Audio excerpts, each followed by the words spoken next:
Ang iniingat-ingatan ko, ang ugat, lawit at muscle ko, na pinatago-tago ko pa sa tuwing kami magkasama.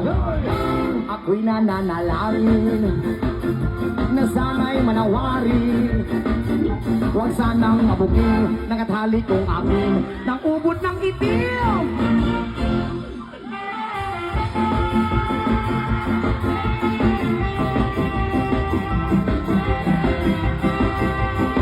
Mayong gabi niya sa likod.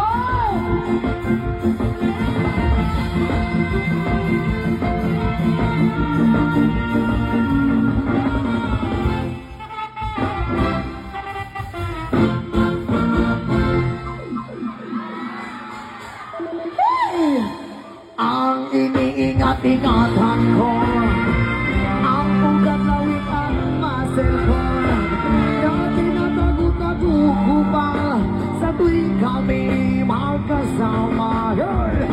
Kami biglang nakita